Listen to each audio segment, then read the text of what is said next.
යාළුවනේ ඉපුරියමකට පස්සේ මම අද වීඩියෝ එක කරා.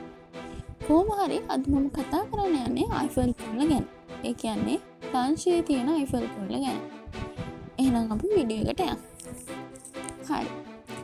පැරිසියට එන සංචාරකයන් ඕනෑම කෙනෙකු අයිෆල් කුල්ල ගැන බලන්න වගේම තරණය කරන්න අමතක කරන්නේ නැහැ. අයිෆල් කුල්ල ඉදිකලේ ප්‍රංශ විප්ලවයට වසර 100ක් පිරීම නිමිත්තෙන්.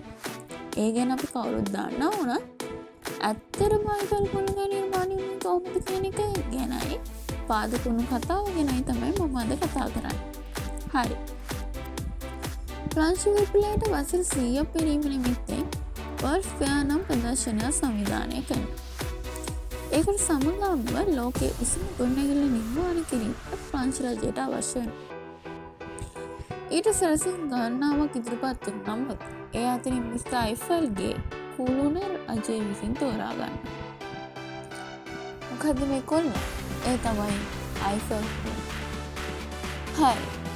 ඇත්තටම මේ මිස්ටර් අයිෆල් කියන්නේ පෘතුගාලයේ ඩෝරානම් ගංගාව හරහා අඩි 350 දිග පාලම සහ ඇමරිකාවේ ලිබර්ට් ප්‍රතිමාව ඉදිරිපත් කළ ඇලෙක්සැන්ඩර් ජේ අයිෆල් නැමැති නිර්මාණ ශිල්පියා. හරි. ඒ වගේම ඕනෑම කෙනෙක්ට අරමුණු ඉටු කරගන්න යනකොට අභියෝග වෙනවනේ. ඒ වගේම මේක ඉදිකිරීම.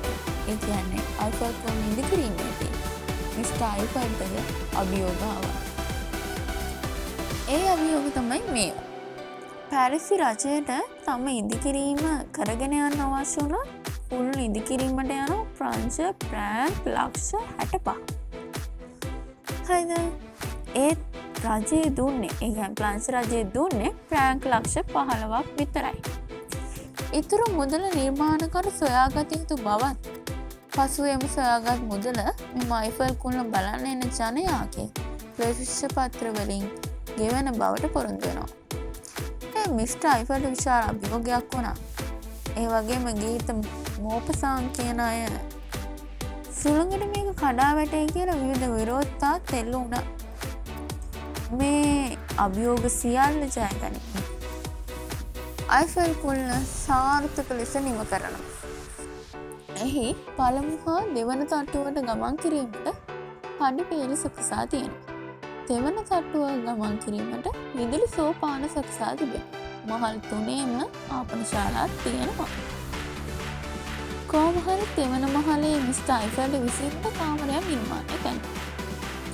අද මේ කාමරය අපේ සිහි රටනයක් තියෙනවා. මොකද්ද?